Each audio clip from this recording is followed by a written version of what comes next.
Course longue de 217 km, première partie on va dire plus conventionnelle, et dans les 50 derniers kilomètres c'est là où ça s'agite.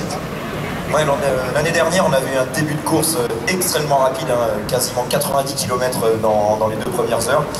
Cette année le vent il est plutôt défavorable, donc les coureurs vont aller logiquement moins vite. En revanche le final sera vraiment palpitant. L'année dernière il y avait quelques chemins de vigne où il y avait un petit peu trop de cailloux, il faut l'avouer, et cette année les organisateurs ont fait en sorte, notamment Cédric, que les chemins soient plus propres, donc l'intérêt sportif, il n'y aura pas tant de crevaisons que ça. Je pense que les coureurs attendent ça avec impatience parce que ça donne un petit peu de peps à la course.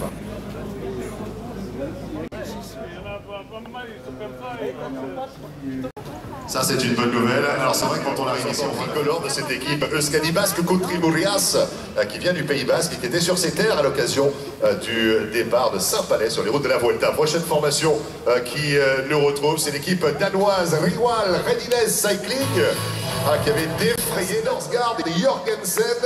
Et on va rester au Danemark toujours avec un coureur qui a 26 ans, qui découvre la classique des feuilles mortes cette année. Triple vainqueur d'étape sur le Han Post-Rast. Il a gagné une étape sur le Tour of the Gila au Nouveau-Mexique aux États-Unis. Vainqueur d'étape sur le Tour de Normandie. C'était la première étape cette année entre Courseulles-sur-Mer et Le Neubourg. Cela ne nous a pas échappé, bien sûr, Damien Martin. C'est Nikolai Brochner.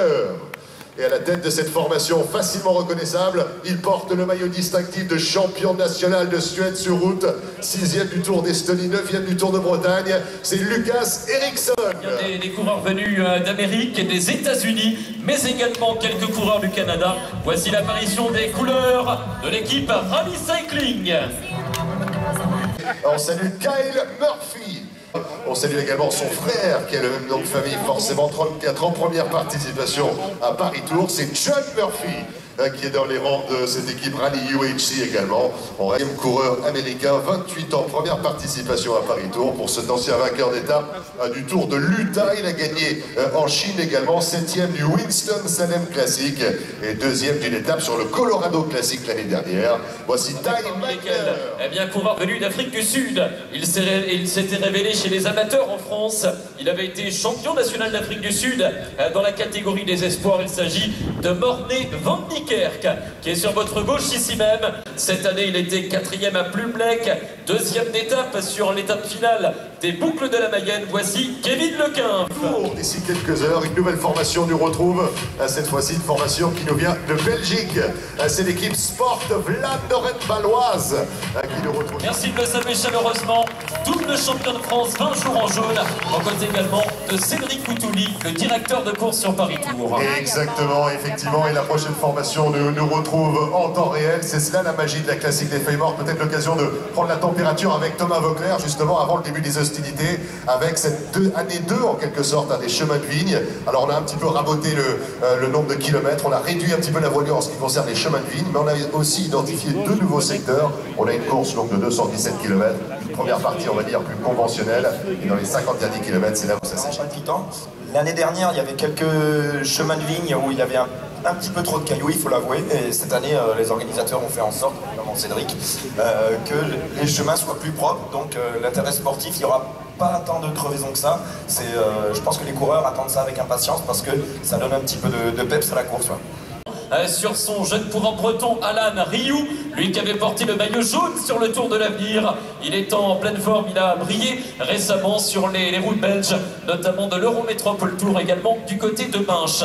On a salué également Thibaut Guernalec qui a remporté le maillot bleu-blanc-rouge à Beauvais au mois d'août dernier sur l'épreuve du contre-la-montre catégorie espoir. À ses côtés également la présence d'Anthony Delaplace, le coureur normand, l'ancien vainqueur de la Poly-Normande, mais également du Tour de Normandie, l'un des plus combatifs coureurs du peloton français, et Franck Bonamour, un coureur qui est monté sur le podium du Tour du Doubs sur l'une des dernières étapes de la Coupe de France, l'ancien champion d'Europe de la catégorie des juniors. Et mesdames, messieurs, sur votre gauche, eh bien c'est l'un des régionaux de cette zone de départ. Il est originaire de Châteaudun, à quelques kilomètres d'ici. C'est un coureur qui connaît bien les routes de Paris-Tours, qui connaît bien les routes du circuit professionnel. Il a participé à de nombreuses reprises au Tour de France. Il avait remporté il y a 10 ans une étape de montagne au sommet d'Andorre-Arcalis, alors qu'il était seulement néo-professionnel. On a le plaisir de l'accueillir ici même. C'est sa dernière épreuve en carrière. Merci de faire un tonnerre d'applaudissements, s'il vous plaît, mesdames, messieurs, pour Brice Feillu. le coureur de l'équipe Arca Samsic, qui sera donc pour la dernière fois coureur professionnel dans un peloton. J'ai vécu énormément de temps à Lignières, un tout petit village, et donc c'est pas très loin de Vendôme, et où il y aura le ravitaillement aujourd'hui. Brice, derrière toi, eh bien, je vais inviter Thomas Vaucleur, qui est aussi le sélectionneur national de l'équipe de France, qui va féliciter un coureur qu'il a côtoyé dans le peloton, Brice Fehu, mon cher Marc, avec quelques remises et le trophée du Vouvray, qui est remis actuellement même. Oui, exactement, le trophée du Vouvray remis donc par Thomas Vaucleur à Brice Fehu, tout un symbole avec le Tchèque qui va bien. Les étoiles montantes, champion de France Espoir. On salue la présence de Théo Delacroix. Ça va être un formidable spectacle cet après-midi. On accueille les 6 coureurs de l'équipe Cofidis Solutions Crédit. Pendant ce temps-là, une équipe qui comptabilise déjà 20 victoires cette année. Une équipe donc de 6 éléments, avec notamment le coureur belge Bert van der Berg, qui sera avec nous également tout au long de ce dimanche entre Chartres et Tours. L'un des plus jeunes coureurs au départ de Paris-Tours, il a 21 ans. C'est Eddy Finet, le spécialiste de cyclocross, qui a été sur le podium des championnats de France Espoir l'année dernière. Et bien sûr, à la tête de cette formation Total Direct Énergie, on salue la présence du représentant des Pays-Bas qui a 35 ans. Il a remporté le Ronde van Vlaanderen, le Tour des Flandres et Paris-Roubaix. Double vainqueur du Tour du Qatar, l'ovation de Chartres pour Niki Terpstra.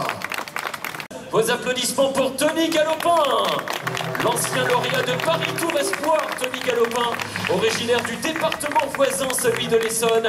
Il a gagné Paris-Tours Espoir, c'était en 2008. Et puis dans cette équipe, de l'autre côté, sur votre gauche maintenant, un coureur qui lui aussi a largement brillé sur cette épreuve. Il était 6e il y a 2 ans. 4e l'année dernière, il tourne autour d'un succès prestigieux également sur les classiques flandriennes. Il était sur le podium de la Classicissima italienne Milan-San Remo. Il a été champion de Belgique. Oliver Nassen. He is coming out this day today, so I will enjoy it, and I'm happy that they bring the sun for me for my last race. So. Awesome. Voilà, je demandais à Lars quelle était la prochaine étape finalement pour lui. Groupama FDJ qui a remporté 24 succès depuis le début de la saison, avec notamment le dernier venu sur le podium. Il s'agit de Kevin Géliette, le vice-champion de Luxembourg. La formation Sunweb avec 9 victoires glanées depuis le début de la saison 2019. La formation Sunweb. Soren Kragh Andersen. Pour cette formation Sunweb, juste un tout petit mot avec Soren Kragh Andersen. Soren, just a quick word here before we get things underway. Obviously coming back as defending champion, you finished second 2 years ago. I mean, this is your race, no doubt about it. Merci d'avoir passé cette belle matinée avec nous à quelques encablures seulement de la cathédrale de Chartres. Ville férissante, le directeur du Tour de France, bien évidemment. Et dans moins de 3 minutes, on va pouvoir faire innovation, un maximum de bruit, créer un véritable tunnel de décibels pour encourager. Nous sommes à 1 minute du top départ de cette 113e édition. Bravo à tour dans 10, 9, 8, 7, 6, 5, 4, 3, 2, 1, c'est parti!